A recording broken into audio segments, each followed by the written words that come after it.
Maravilha, maravilha. Vamos começar a nossa aula de hoje, agradecendo mais uma vez a presença de todos vocês, né? Na nossa, que é a penúltima aula, teremos aula hoje, e aí uma aula especial de encerramento no próximo domingo, né? E é muito bom ter estado com vocês, todo esse período, estar com vocês juntos aí. Deixa eu compartilhar aqui. Antes de compartilhar, queria pedir que algum irmão aí que sentisse em seu coração, que nos elevasse a Deus em oração, porque sempre é um desafio a gente estudar a Bíblia. A gente tem um livro que a gente lê, e tem a consciência de que não está entendendo ele todo, né? E a gente tem que ter essa consciência, essa humildade. Toda vez que a gente vai ler essa palavra, a gente precisa pedir que o Senhor ilumine a nossa mente e abra o nosso coração para colocá-la em prática. Então, eu vou pedir que alguém aí se voluntarie e nos eleve a Deus em oração, por favor. Senhor Deus eterno Pai, te damos graças por mais um domingo juntos.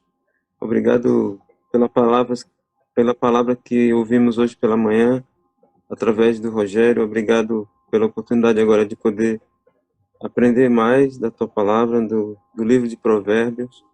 Te peço que o Senhor abençoe a vida do Milton, que vai trazer o estudo para nós, que o Senhor faça com que ele relembre daquilo que ele estudou e que nós possamos abrir nossas mentes para aprender mais da tua palavra. Obrigado pela vida de cada pessoa que está aqui nessa sala, que o Senhor nos abençoe. Obrigado por este tempo, em nome do teu Filho Jesus que eu te peço. Amém. Amém. Outra coisa também, meus irmãos, a gente fez uma inversão no cronograma que a gente sempre apresentava, né? Eu dei aula domingo passado, hoje seria a Rosângela, e eu daria a aula no domingo que vem, mas a gente entendeu, né, que por ser um tema relacionado à mulher, né, como eu tinha falado, o Provérbios 31 é um Provérbios que trata da mulher ideal. A gente achou que seria bacana a Rosângela, que é a mulher do nosso trio de professores, é a única mulher. A gente achou que seria bem honroso e bem bacana que ela ministrasse essa aula, por isso que vocês foram castigados de ter a minha dobradinha. Então, acontece, né? Então, vocês vão ter que me suportar aí 2 aulas seguidas, tá certo, gente? Então, deixa eu colocar nossa aula aqui para compartilhar.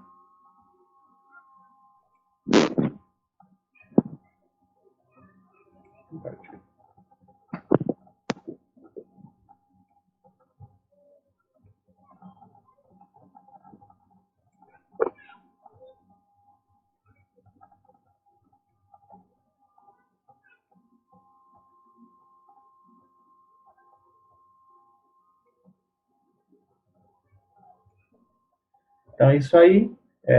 Estamos aqui com a nossa aula de Provérbios, aula 8. Vamos falar hoje de Provérbios de 25 a 28. Então, está aqui o cronograma que a gente mostrava todas as aulas, e vocês não perceberam que a gente tinha aí dia 4 de julho, que era uma aula a mais do que fora proposto, né?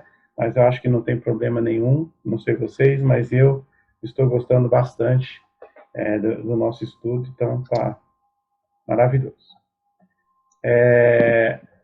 Se vocês observaram, hoje nós vamos ler Provérbios 25, e é interessante a forma com que Provérbios 25 começa, que vai dizer assim no primeiro versículo de Provérbios 25: estes são os provérbios de Salomão, compilados pelos servos de Ezequias, rei de Judá. Então está aí um versículo que vai demonstrar que Provérbios fora escrito por Salomão.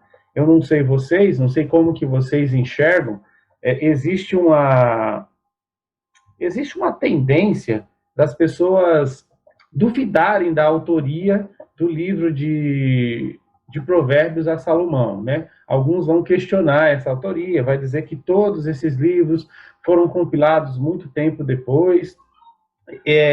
Eu não sou dessa. Existe uma grande corrente que é chamada de uma corrente histórico-crítica, né?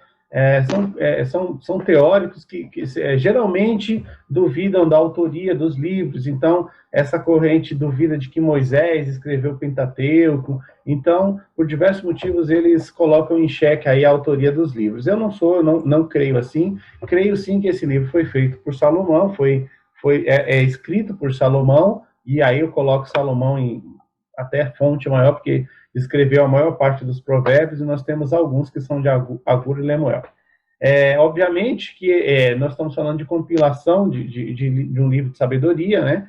Então, nem todos os provérbios foram de fato escritos e concebidos por Salomão, mas foram também compilados por ele, proferidos por ele. E o texto vai dizer claramente aí que o provérbio é de Salomão, mas ele foi compilado, e aí talvez até canonizado e fechado os 31 capítulos, né, não eram capítulos, os versículos todos de Provérbios, pode ter acontecido o fechamento canônico até mesmo depois do tempo de Ezequias, mas a gente está falando aí de um intervalo de aproximadamente 200 anos, né? Nós estamos aproximadamente 200 anos entre o momento em que Salomão profere todos os provérbios, compila, coloca isso tudo numa ideia e fala isso, como a gente vem sempre falando, diretamente aos jovens, aos príncipes, buscando o ordenamento de Israel, fala muito sobre os reinados, sobre a relação com os reis.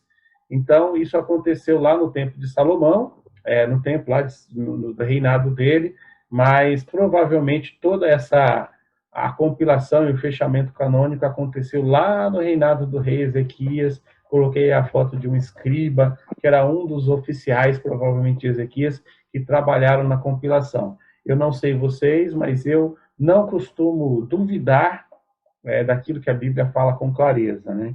Então, esse é um capítulo, um versículo interessante, até mesmo para quem gosta de estudar história, porque ele situa historicamente os momentos dos livros, né? Então, alguns versículos falam de épocas e fases para a gente poder situar historicamente. E Provérbios 25:1 é um desses versículos que coloca a datação de Provérbios no seu devido lugar, inclusive do seu fechamento. É isso mesmo, doutor Davi? Eu queria só saber como você deu essa primeira aula aí, falou bastante sobre isso. Estou falando alguma bobagem ou é isso aí? Tá ótimo. Melhor impossível. É isso mesmo, né? Sem dúvida nenhuma, cara. Detalhe, né? Até uma vez a gente leu, possivelmente isso aí está no livro de Samuel, né? Que ele escreveu, na verdade, milhares, né, de provérbios, mas somente alguns desses foram os registrados, né? Que aí, pela direção do Espírito Santo, são esses que estão nas nossas Bíblias aí, né? Mas realmente é exatamente isso aí, cara. Show de bola. Gente, eu queria só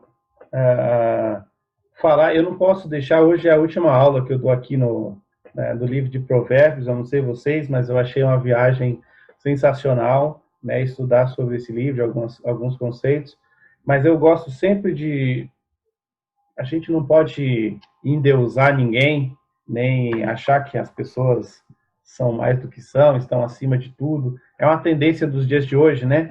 Você vê que o cara escreve meia dúzia de livros, ele já acha que a palavra dele é inquestionável, que ele é o dono do todo conhecimento, de toda razão. A gente está vivendo um tempo difícil nesse quesito, né? Você vê alguns pastores aí, escrevem alguma meia dúzia de livros e já se acham acima do bem e do mal. Então, eu só queria trazer para vocês aqui uma realidade que a Bíblia fala, que aquele que está de pé, cuidado para que não caia. Está lá em 1 Reis, capítulo 11. Então, vai falar assim, ó. O rei Salomão amou muitas mulheres estrangeiras, além da filha do faraó. Eram mulheres moabitas, amonitas, edomitas, sidônias e hititas. Elas eram das nações a respeito das quais o Senhor tinha dito aos israelitas: vocês não poderão tomar mulheres dentre essas nações, porque elas os farão desviar-se para seguir os seus deuses. No entanto, Salomão apegou-se amorosamente a elas, casou com 700 princesas e 300 concubinas, e as suas mulheres o levaram a desviar-se. À medida que Salomão foi envelhecendo, suas mulheres o induziram a voltar-se para outros deuses e o seu coração já não era totalmente dedicado ao Senhor, o seu Deus, como fora o coração do seu pai Davi. Ele seguiu a Astarote, a deusa dos Sidônios, e Moloque, o repugnante deus dos Amonitas. Dessa forma, Salomão fez o que o Senhor reprova, não seguiu completamente o Senhor, como seu pai Davi. No monte que fica a leste de Jerusalém, Salomão construiu um altar para Camus, o repugnante deus de Moabe, e para Moloque, o repugnante deus dos Amonitas. Também fez altares para os deuses de todas as suas outras mulheres estrangeiras, que queimavam incenso e ofereciam sacrifícios a eles. O Senhor irou-se contra Salomão por ter se desviado do Senhor, o Deus de Israel, que lhe havia aparecido 2 vezes.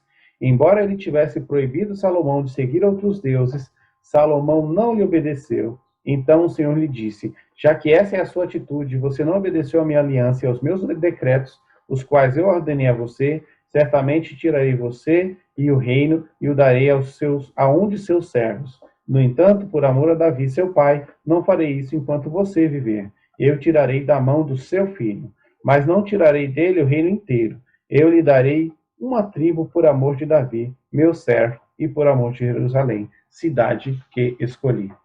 Então, nunca vamos tirar do nosso coração e da nossa mente que aquele que está de pé, cuidado para que não caia.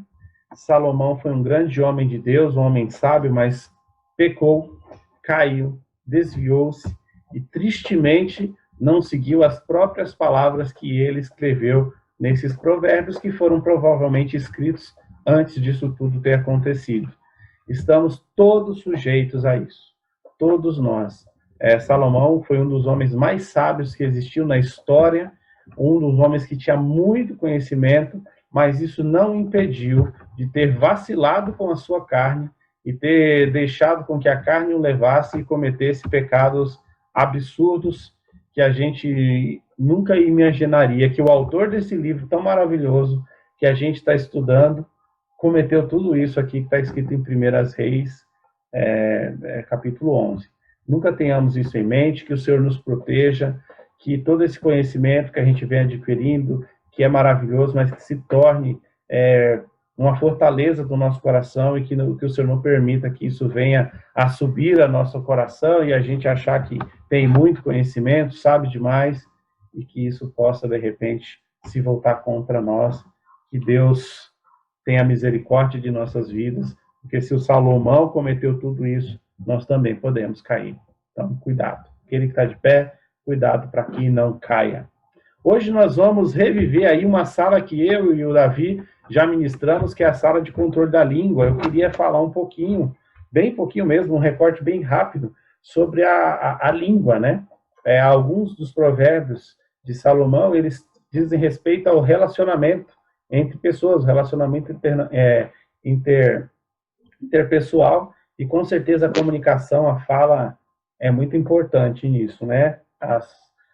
O poder da fala, o poder daquilo que a gente fala. Então a gente vai falar um pouquinho hoje sobre a língua e sobre as palavras proferidas. Nossa, mas gente, é muito, muito... Aí o Davi colocando boa. A Mariana colocou um uau ali, porque é impressionante, né? Tanto de coisa. O Salomão tinha 1000 mulheres, gente. É impressionante, né? 1000 mulheres. Então, assim, a gente vai falar um pouquinho hoje sobre o controle da língua.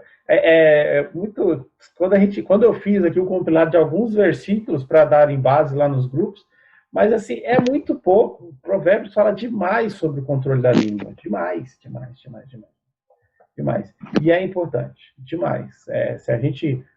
O cabresto do animal é colocado na língua dele, né? Então, se a gente conseguisse controlar a nossa língua, nossa, a gente ia sofrer menos, gente. A gente ia sofrer pouco na vida, né? A gente sofre porque a gente fala demais. Mas aí eu quero trazer um versículo aqui, só para trazer uma reflexão para vocês, que é Efésios 4:29, um versículo bem conhecido, e fala assim: nenhuma palavra torpe saia da boca de vocês, mas apenas a que for útil para edificar os outros conforme a necessidade, para que conceda graça aos que ouvem. Eu acho interessante, vocês vão definir aí o que é a palavra torpe e tal, como que a gente pode classificar aí o que é a palavra torpe. Mas perceba que a Bíblia ela nunca fala assim só o não faça, Às vezes a gente só tem o não. Não faça, não saia da sua boca nenhuma palavra torpe. E fica só naquilo que é para não fazer. Mas a Bíblia fala, não faça isso e faça aquilo. Então não é uma atitude só passiva de alguém que não vai pecar. É não faça o errado e faça o que é certo. Então eu classifico que isso é o controle da língua. O controle da língua não é ser uma pessoa calada. Às vezes a gente pensa que controlar a língua é não falar nada. Então eu vou ficar na minha, vou ficar quieto. E não é assim, não é isso que a Bíblia fala, nem no versículo que as pessoas repetem tanto. A Bíblia fala, não sai da sua boca não a palavra torpe, mas apenas a que for útil. Então tem que sair palavra útil também de nossas bocas. Então, vamos lá, vou fazer aqui a divisão. Na verdade, eu vou passar... antes disso, eu vou colocar aqui as perguntas para vocês, de aquela propostinha que a gente vem fazendo de 3 grupos, e cada um vai refletir sobre algum tema.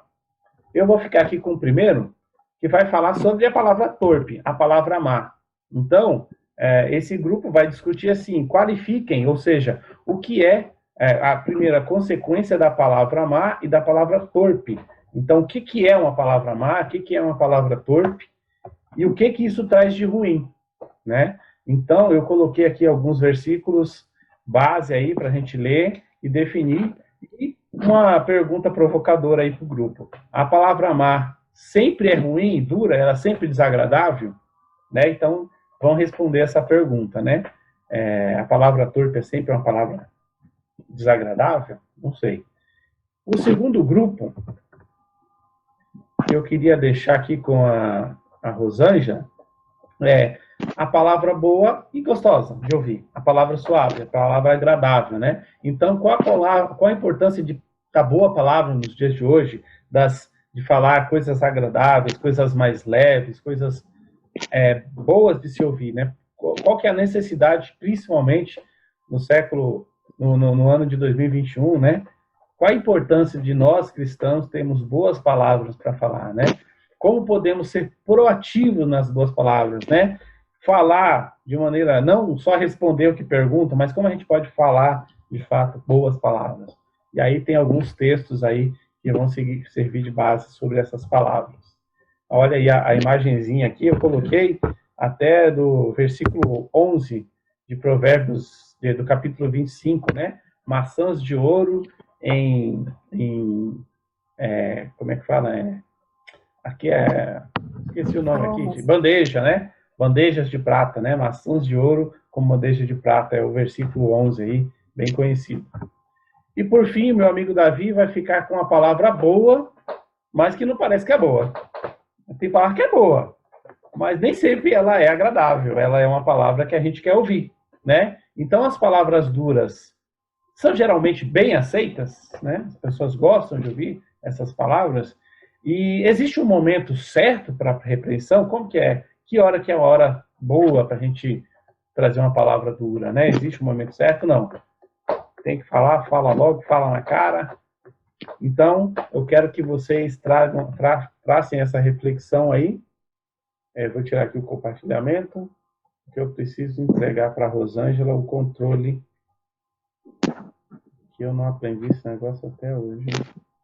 Rosângela.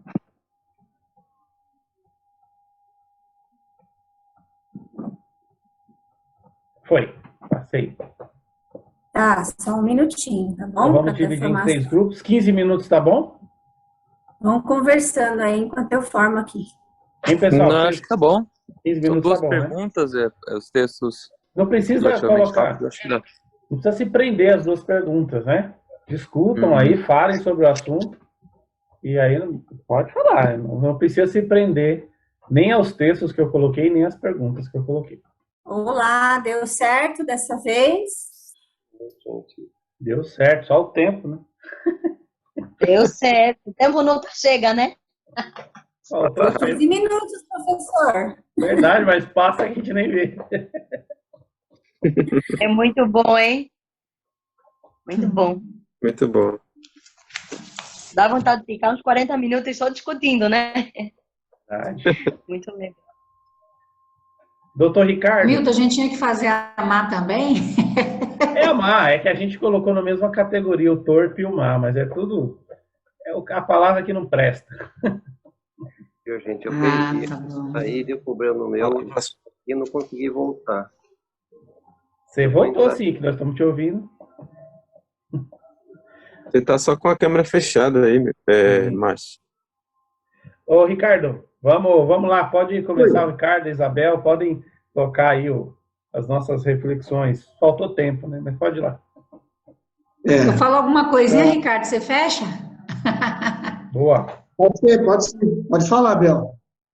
A gente estávamos falando sobre a palavra torpe, né?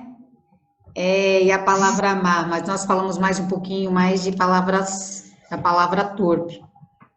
Então, nós achamos lá em Hebreus, né, que é evitar o linguajar sujo e insultante, que todas as palavras, né, sejam boas e úteis, né, para edificar. Então, a gente pensou que chegamos a uma conclusão assim que a palavra torpe é falar na hora certa com sabedoria, né? E aí depois eu deixo aí com você, Ricardo, um pouco mais de aquela parte de bajulador, de caluniador. Pode falar. Então a gente tentou decifrar nesse meio que seria a palavra má. Então, no geral, foi o que a Isabel falou. São aquelas que não edificam, mas são aquelas que nos insultam, são aquelas que nos desanimam, são aquelas que são bajuladoras, são falsas, são caluniadoras, palavras que têm más intenções, né?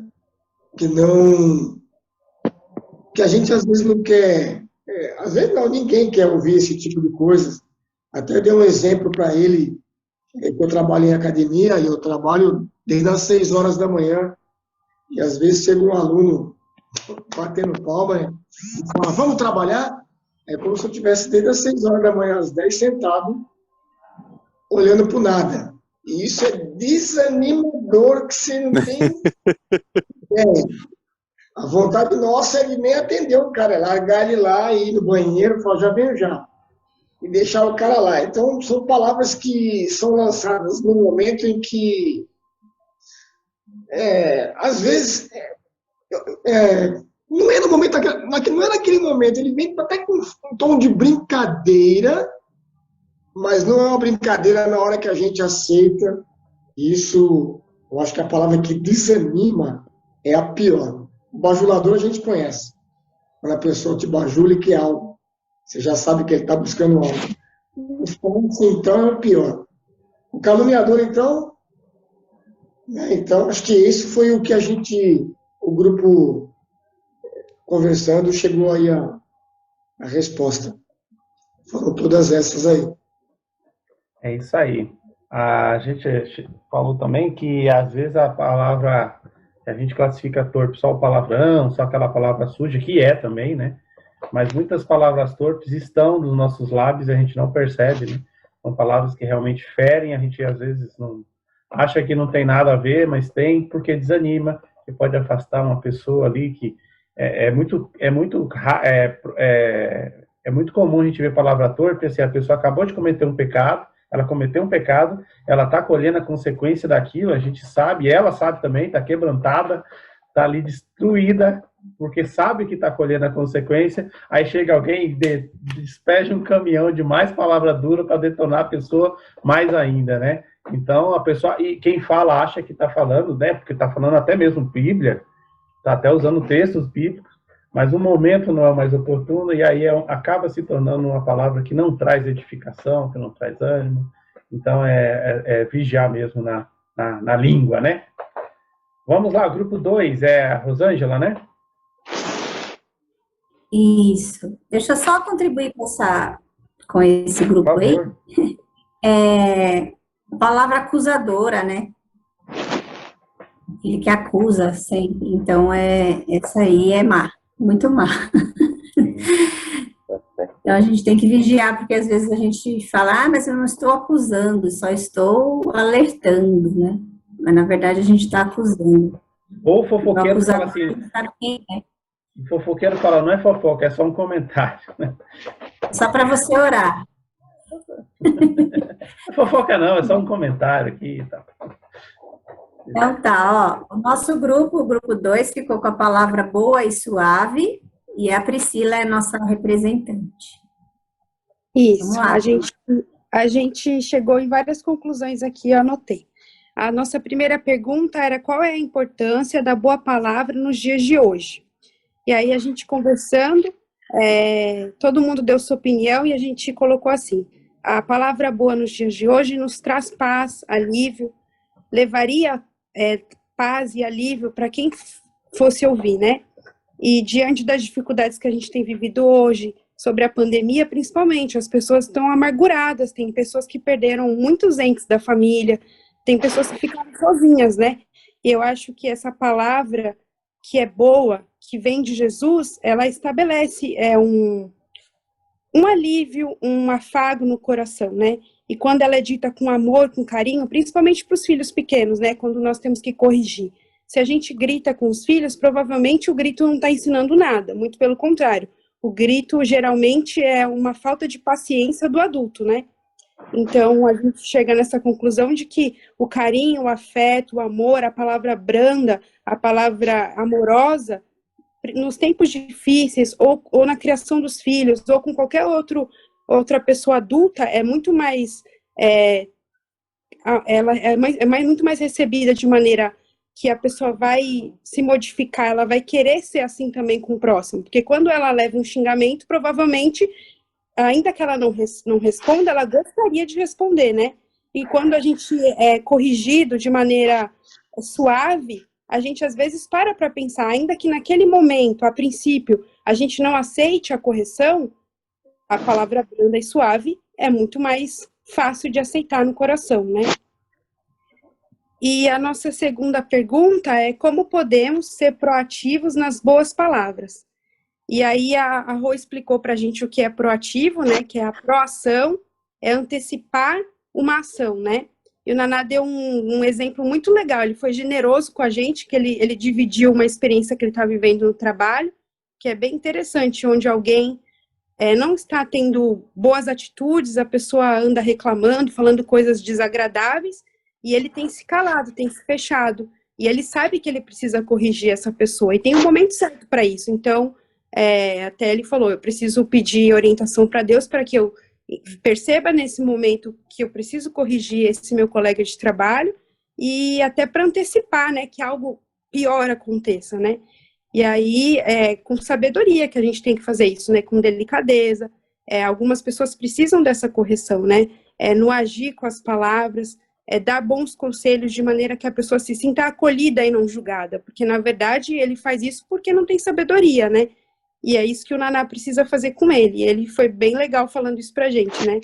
E essa palavra dita com carinho, ela é recebida preciosamente, né? E o que a gente deve fazer é pedir sempre direção a Deus, né? Antes de falar qualquer coisa para alguém, né? Para que Deus nos use com sabedoria para que a gente possa ter boas palavras para as pessoas, né? É sempre importante a gente... Oi? Só completando aí o que a Priscila falou, né? O Anderson também lembrou sobre a mensagem de hoje, né? Que a gente tem que sempre pedir a Deus, né? Para a gente ser parecido com Ele, né? Para a gente poder falar coisas boas para o próximo, né? Senão, se a gente agir com a nossa carne, a gente vai agir totalmente diferente. É verdade, Naná, eu anotei que possamos ter esse coração generoso, sábio com todos e que nosso caráter seja semelhante ao de Cristo. Isso. E aí é sempre importante marcar, reforçar que ter uma palavra branda não quer dizer passar a mão na cabeça, não quer dizer não falar a verdade, não quer dizer se omitir, né? Antes de mais nada, Jesus ele falava bonitinho toda a verdade, mas na verdade é só acho que a gente nunca pode esquecer que nós somos a igreja de Cristo nesse mundo. Tem um motivo para a igreja estar aqui ainda, né? Porque Deus já podia ter tirado a igreja daqui, a gente já podia ter sido arrebatado. Mas o Senhor tem ainda muito que nós temos que fazer nesse tempo. E nós estamos vivendo um ano de muita desesperança. Todos nós temos sofrido perdas, o mundo está chorando, gente. Então, a gente entender o que quer dizer a palavra graça. Ah, mas ele errou, mas ele está colhendo o que ele plantou, e peia. Sabe, a gente precisa entender que somos representantes de um Jesus que foi amoroso, que falava com pessoas degradantes, miseráveis, que mereciam todo quanto é tipo de acusação, e ainda assim ele ofereceu ali. Ele podia ter dado peima na mulher que ia ser apedrejada lá, né? Ele podia ter descido um sermãozão nela ali, sobre prostituição, sobre um monte de coisa. Não foi o que ele fez, né? E nós estamos vivendo um tempo, todo mundo aqui deve ter tido perda recente. Eu dei aula passada, eu tinha acabado de chegar de um enterro, né? Então, assim, a gente está vivendo um tempo difícil, a gente não pode esquecer isso, não. A televisão para a transmissão para falar que chegou em 500 mil mortes e tem falado, destacado a morte. Se não for o povo de Deus a falar de vida, quem vai falar? Se não formos nós a trazermos esperança e palavras de vida, quem é que vai falar? Se nós não falarmos, as pedras vão clamar, né? Então, as palavras boas, agradáveis, têm que estar nos nossos lábios, né? Mas é isso. Obrigado. E aí, o grupo 3? Milton, deixa eu só dar parabéns para o meu grupo. E a gente também comentou que essa palavra, né, proativa, ela pode até salvar uma vida, né? Muitas pessoas a gente está agora no meio da pandemia, a gente vê muitos casos de suicídio aumentando, porque a pessoa está sem esperança, e a gente tem a esperança, né? Então, a gente pode agir nesse sentido também, de estar sensível à dor do próximo, né? Isso é muito sério. O proativo não é aquele que só responde, né? Às vezes a gente tem uma atitude de só responder. Então, se alguém perguntar, eu falo. Se surgir o assunto, eu falo. Se cair, se alguém precisar, me chama que eu vou lá e falo. O proativo é aquele que fala, mesmo que ninguém tenha falado, né? É aquela pessoa que vai ativamente na sua rede social e leva uma palavra de esperança. É aquela pessoa que proativamente chega numa pessoa que está sofrendo e dá uma palavra para ela. A gente precisa ser proativo, né? A igreja precisa agir e não só reagir. Às vezes a gente reage bem, né? Então, quando alguém provoca, a gente fala. Mas que a gente fale, mesmo que ninguém fale, né? Essa é a ideia da proatividade que eu queria trazer. Mas legal, brigadão, gente. E o grupo 3, o grupo da bronca? Eu vou falar pelo grupo 3, tá? Mas qualquer coisa, o meu grupo vai fazer os complementos, né? Nós falamos sobre a palavra dura, a palavra da bronca, né? É o grupo dos diáconos. Ai, dos diáconos. Pega no pé. Nós falamos sobre a palavra dura, né? E a primeira questão foi se a palavra dura é sempre bem aceita. E nós, conversando lá no grupo, nós vimos que não. Nem sempre a palavra dura é bem aceita, né? E palavra dura não pode ser podem ser aquelas verdades, né, que nós falamos às vezes, mas não no momento certo, talvez, a verdade que são aquelas verdades que não são bem aceitas, e também podem ser aquelas palavras desmedidas, né?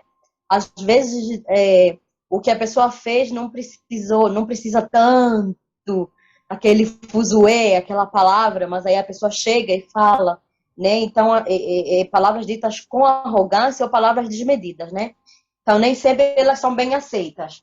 E a gente também viu qual era certa para falar essa palavra dura, né? E nós vimos lá no grupo que antes da hora certa, a gente precisa orar, precisa pedir sabedoria a Deus, né? Como a Priscila falou, né, da experiência do Naná, é exatamente isso. Nós precisamos orar, precisamos buscar a Deus, porque o Senhor vai nos ensinar, vai nos mostrar, aliás, o momento certo para falar, como falar, quando falar, né? Então, precisamos orar, pedindo sabedoria a Deus para que nos ajude a fazer isso. E também falamos sobre o relacionamento. Tem que ter algum relacionamento, né? se não tem relacionamento, eu não tenho como chegar e falar para a pessoa. Então tem que ter algum relacionamento prévio, até porque você vai trabalhando, né? Você vai vai esperando, e enquanto isso você vai criando todo um ambiente para que você consiga falar a palavra dura, né? Que no momento certo vai surtir o devido efeito, né? Eu acho que foi isso.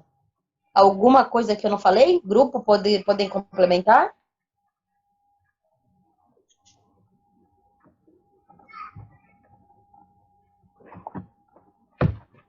Acho que não. Silvia, Mariana, vocês lembram de alguma coisa? Eu acho que a Mariana precisou sair. Parece que não.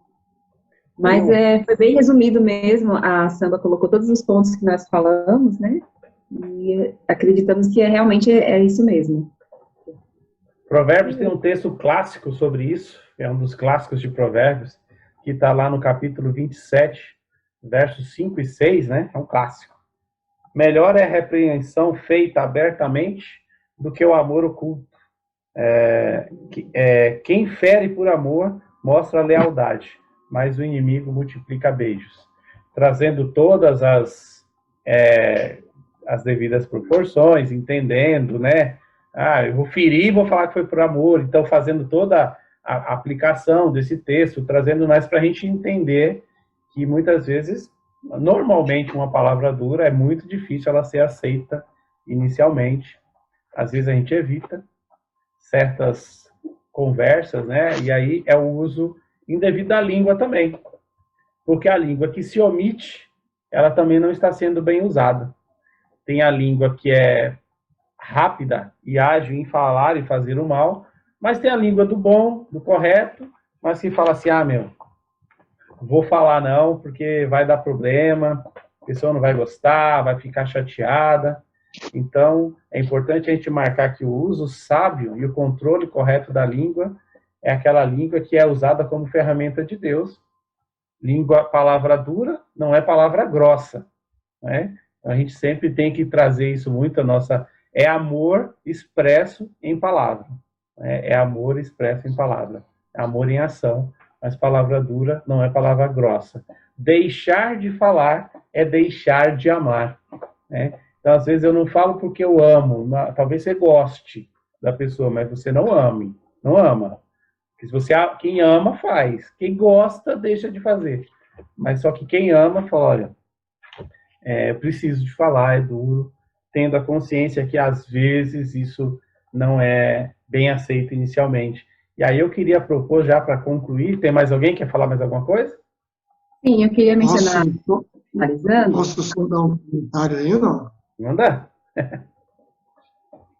Eu acho que essa parte da palavra dura aí,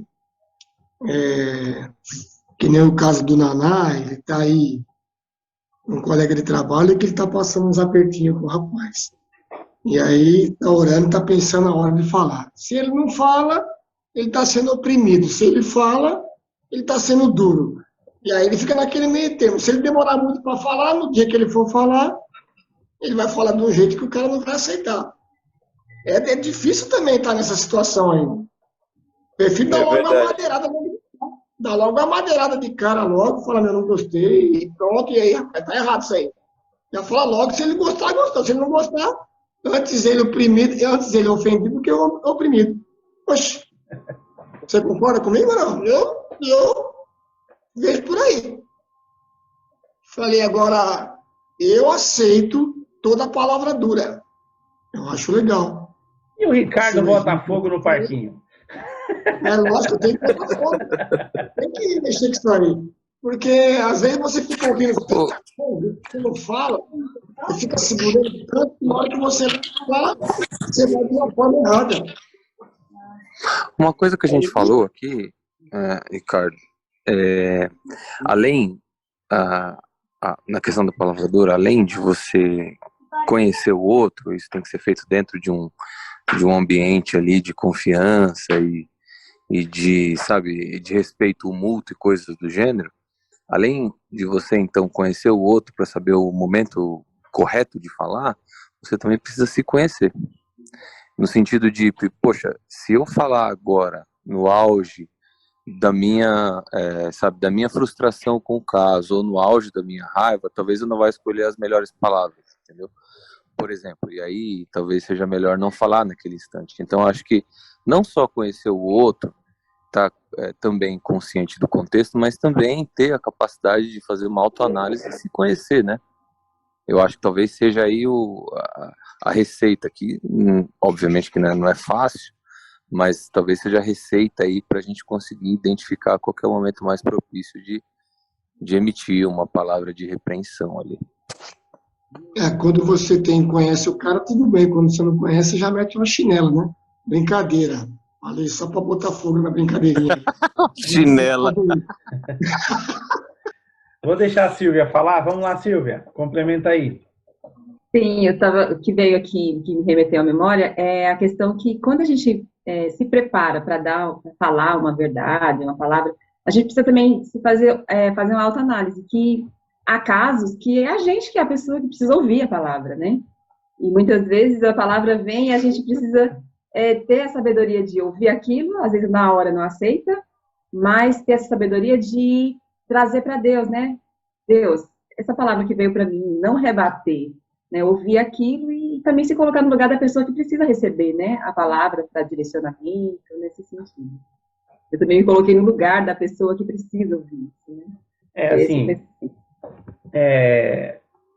Não é uma questão fácil, né? A questão realmente não é uma questão fácil. Eu gosto de sempre pensar também, até complementando o que o Davi está falando em relação à intimidade, tem o momento certo e a forma correta. Saber se eu tenho a competência para falar, se é da minha competência falar, porque às vezes também não é nem problema seu, você não é a pessoa mais competente para fazer aquilo, né? Não é nem seu chamado. Então, às vezes a gente também quer ser o salvador da pátria, né? E não sou eu. Por que eu tenho que ir lá, né? Então, assim, a gente tem que realmente pedir sabedoria, e no teu caso, Naná, não tem jeito, é oração mesmo, é colocar o Espírito Santo à frente, pedir que ele guie, porque nós temos o Espírito Santo, a gente tem que ser guiado por ele, né? E se você pegar lá o fruto do Espírito, grande parte dele está falando sobre nosso relacionamento interpessoal, mansidão, temperança, domínio próprio. Então tem a Bíblia fala muito mais disso do que da agressividade. Ela é muito mais isso. Então, agora não é omissão, não é passividade, é pedir para Deus, sou eu que devo falar?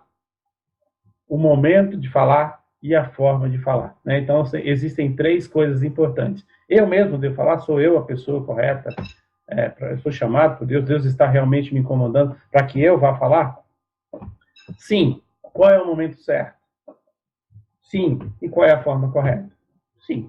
Então, não é fácil, não é uma questão que a gente vai resolver aqui agora, em alguns minutos dessa aula, e acho que todo mundo tem uma treta dessa. Não sei você, todo mundo tem alguém no trabalho, na família ou na igreja que você fala, Senhor, eu não consigo falar com aquela pessoa mais de meia dúzia de palavras sem que eu me irrite e não me dê força, que se me der força eu mato, né? Me dá paciência, me dá sabedoria. Porque nós somos seres humanos, gente. Não tem essa. Na igreja, mas você vai falar que não tem? Inicialmente a gente fala, evita a pessoa, dá uma afastada. Se a pessoa te faz pecar, né? Te faz o coração pecar, e você puder, dá uma evitadinha, né? Se afasta daquela pessoa, ela te leva a pecar. Às vezes não dá. Aí é com Deus, gente. Tem que pedir mesmo que o Senhor conduza as nossas vidas, mas que a gente é representante dele na terra e a nossa palavra tem que estar temperada e que nós temos que exalar o bom perfume de Cristo, isso não tenho dúvida, né? Então, é dificílimo, mas a gente precisa pedir essa orientação, orar, pedir ousadia para falar. Se tem que falar, Deus vai dar ousadia, mas que ele possa, e a gente vai estar em oração, Naná. Não é uma questão fácil, mas às vezes a gente tem um patrão, um chefe, um empregado subordinado, às vezes a pessoa mora dentro da nossa casa, enfim, não é fácil. E essa questão já deu até uma sala todinha sobre ela, né? Sobre o domínio da língua, de tão difícil, e não deu conta. A gente falou ali 6 meses, na época era 6 meses, não 3. Eram 6 meses, e não deu conta.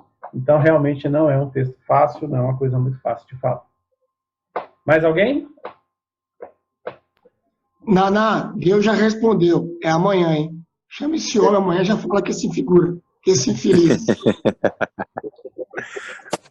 Coitado, Olá, cara. vamos tentar lá. Gente, tá brincando, tá bom? Quem conhece sabe, hein? Naná, eu quero ver seu WhatsApp amanhã à noite, hein, Naná? Aí a gente vê o Naná no jornal amanhã, né? Meu Deus. Amanhã. Naná, vai seguir, Naná. Pede todo mundo orar por você, Naná. Aí sim. Vamos todo mundo orar, hein? Gente, Obrigado. eu só queria Obrigado, encerrar. agradeço. Queria encerrar aqui essa discussão maravilhosa nossa, sem fim, né? Se deixar, vai até meia-noite. Mas tem um texto muito legal aqui de Provérbios para fazer um contraponto entre a palavra dura e a palavra boa, né? E a palavra má e a palavra boa. Que está lá em Provérbios 26, a partir do verso 22. E fala assim: as palavras do caluniador são como petiscos deliciosos, descem saborosos até o íntimo.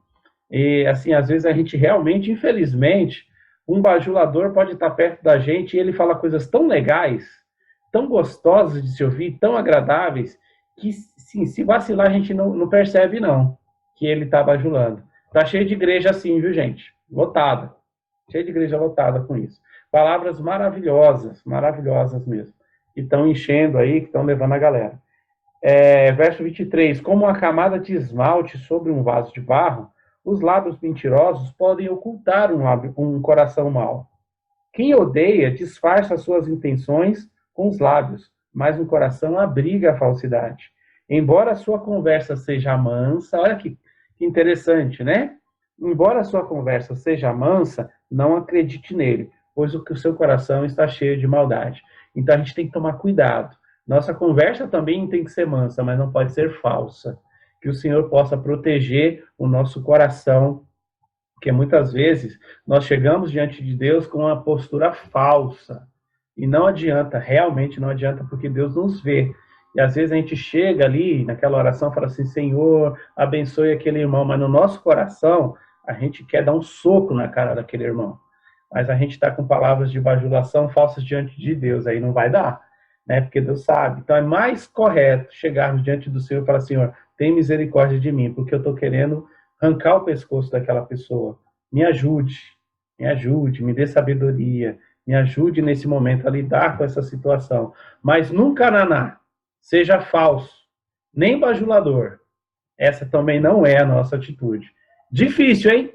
Difícil. É ser verdadeiro, ser correto, não ser agressivo, mas também não cair nesse erro aqui de Provérbios 26, 25. Embora a sua conversa seja mansa, não acredite nele, pois o seu coração está cheio de maldade. Que Deus nos preserve, nos ajude. É difícil. Não tem uma aula aqui que foi moleza.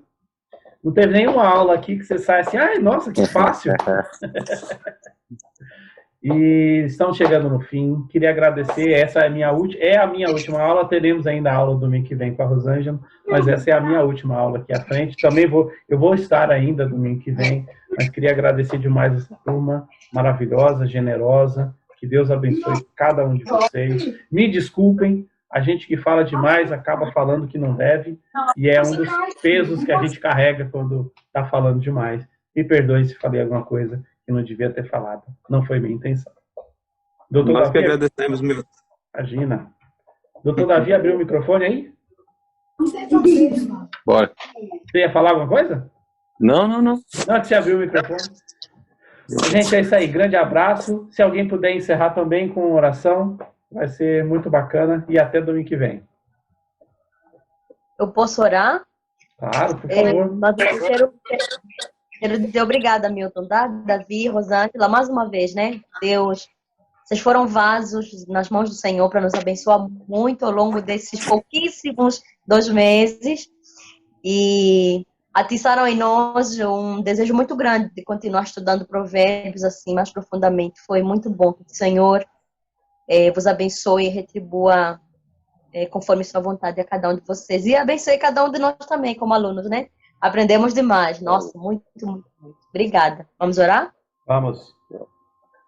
Senhor, obrigada. Obrigada por esse momento. Obrigada por esse tempo de aprendizado, Pai. Louvamos o teu nome, porque o Senhor é maravilhoso. O Senhor é bom, porque o Senhor nos ensina a tua palavra, Deus. Muito obrigada, porque sempre que nós abrimos a tua palavra e vamos para ela, o Senhor nos surpreende, porque o Senhor sempre traz coisas novas, e a tua palavra é nova a cada dia que nós a lemos, Deus. Muito obrigada. Obrigada por esse tempo de estudo em Provérbios, Senhor. Obrigada pelos assuntos que aqui foram debatidos, Senhor, por tudo que nós conversamos aqui hoje. E que, Deus, essa palavra possa ficar bem cravada em nossos corações e possa surtir o efeito desejado, Deus, que é o nosso crescimento, Pai.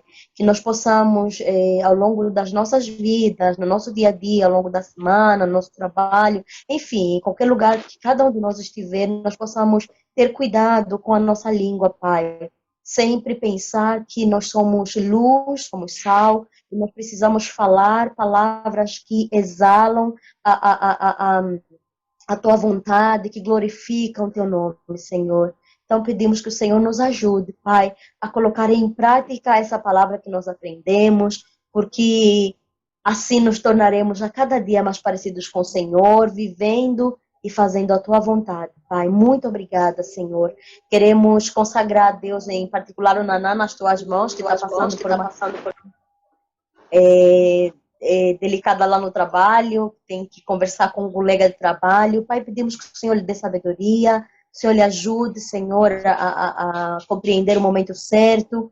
Pai, para que ele possa falar exatamente o que precisa ser dito, Deus, com sabedoria, para que Deus possa haver a justiça em suas palavras, edificação, Senhor, mas que o teu nome seja glorificado também, em nome de Jesus. E abençoe cada um de nós aqui, nos ajude, Senhor, a praticarmos essa palavra maravilhosa para as nossas vidas. Mais uma vez te agradecemos por essa sala, pelos nossos professores. Obrigada, Deus, está chegando no fim, nós não queríamos, mas obrigada porque o Senhor foi muito misericordioso conosco, o Senhor tem sido muito bom. O Senhor continue abençoando a vida dos nossos professores, Deus, a nossa última aula, que vai ser domingo que vem, que o Senhor abençoe a Rosângela, Deus, na preparação da aula, que o Senhor continue também abençoando cada um de nós. Nos dê uma continuação de semana abençoada, e pedimos que a tua misericórdia, Senhor, esteja sobre todas aquelas famílias que têm sofrido, Pai, doentes, enlutadas, o teu consolo, pedimos, Deus, em nome de Jesus nós oramos e agradecemos. Amém.